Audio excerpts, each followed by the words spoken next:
See Billy Wilder attempt to portray an innocent sexual 50s damsel in distress for the first time.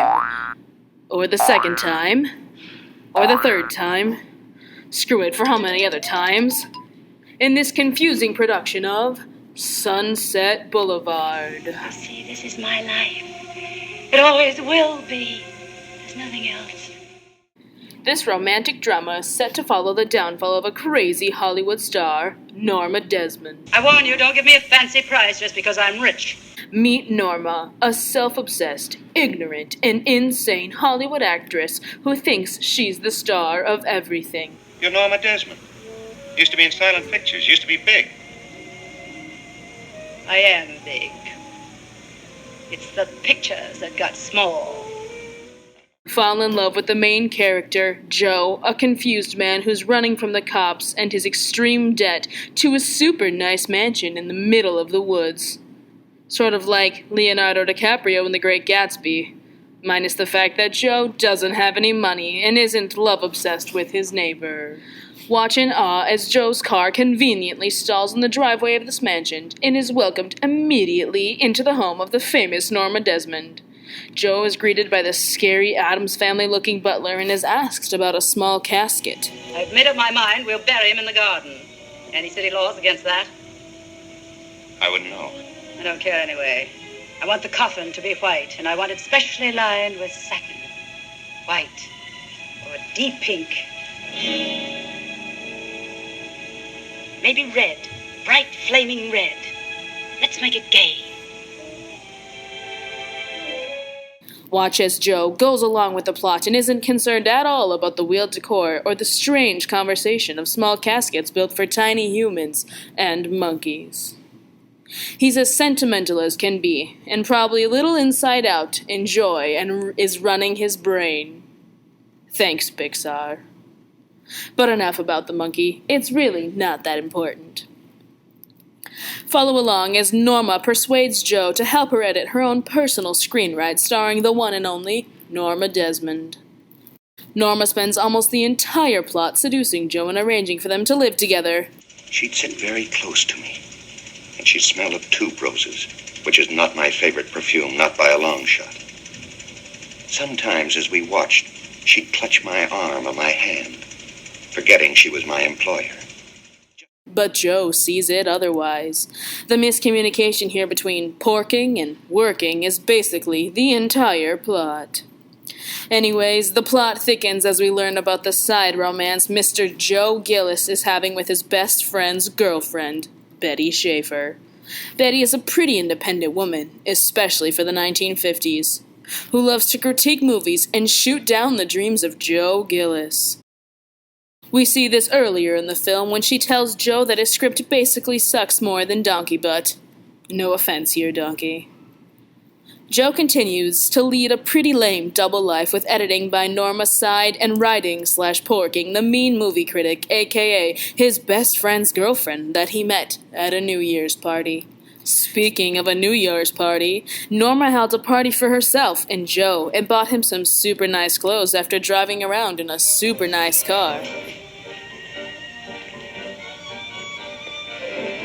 You look absolutely divine. Turn around. Please. Come on. Perfect, wonderful shoulders. And I love that line. It's all padding, don't let it fool you. Confused? So are we. The chaos eventually comes to a point where Mr. DeMille, a super famous Hollywood director, who was actually a super famous Hollywood director, played by a super famous Hollywood director. Wait, what?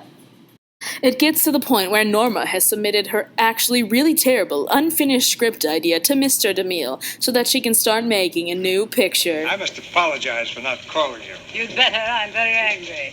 Well, you can see I'm terribly busy. That's no excuse. You read the script, of course? Yes, I did. Then you could have picked up the telephone yourself instead of leaving it to one of your assistants.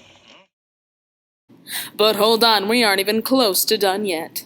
Mr. DeMille, who was once a close friend to Norma, politely shoots down her idea and stuffs her brain with ideas that the show is going to get on the road.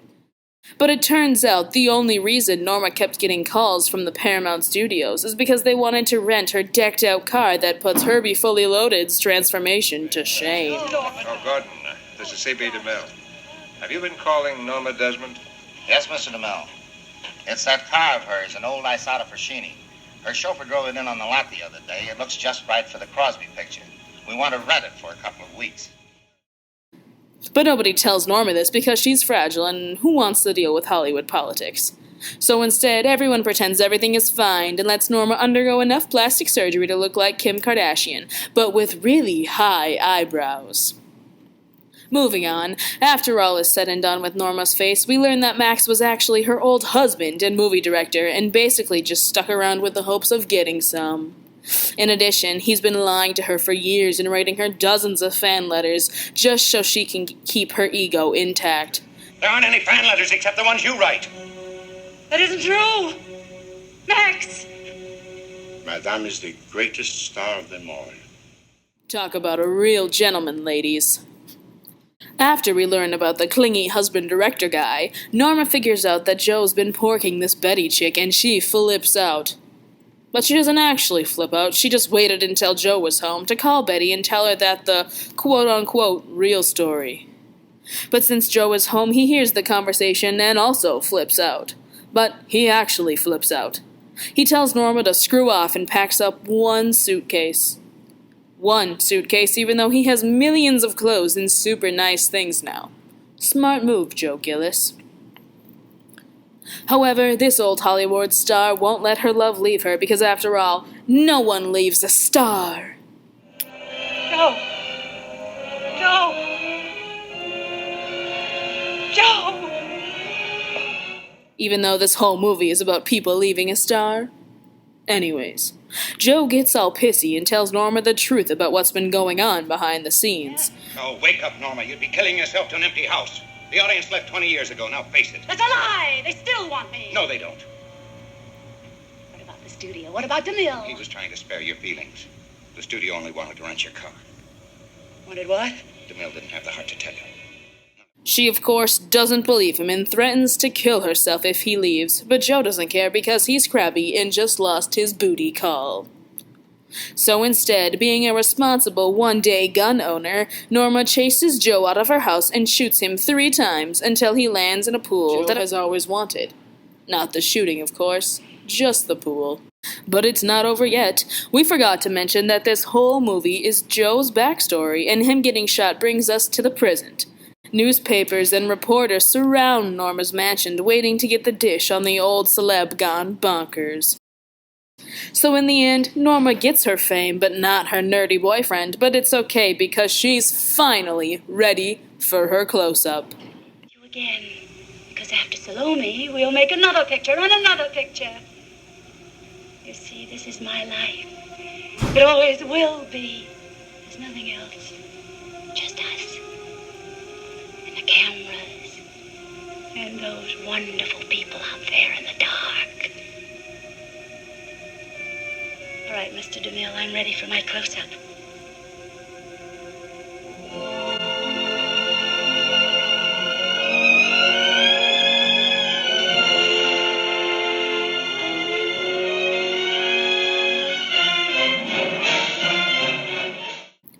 So forget the empowering messages you got from Frozen and watch as this old Hollywood star changes everything about herself to impress some people who really don't give a crap about her anymore, and will give up everything for a man who also doesn't give a crap about her anymore.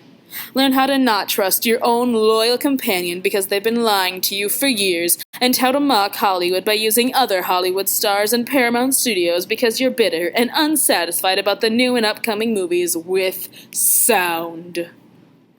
Fall in love with this classic black and white film stuffed with satire and more manipulation than you could ever imagine. This film was a once-in-a-lifetime opportunity to mock everything about Hollywood and use super dramatic lighting whenever possible. Way to go, Hollywood. Or not Hollywood, since they hated Hollywood. Starring a non-transsexual Dr. Frankenfurter.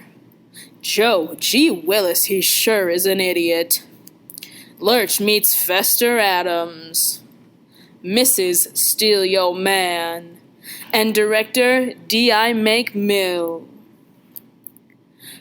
It's also not starring a creepy pool, weird lighting, Cruella de Vil's car, and a bunch of old-timers straight out of a nursing home. They're all starring in Hollywood's Sadness Boulevard.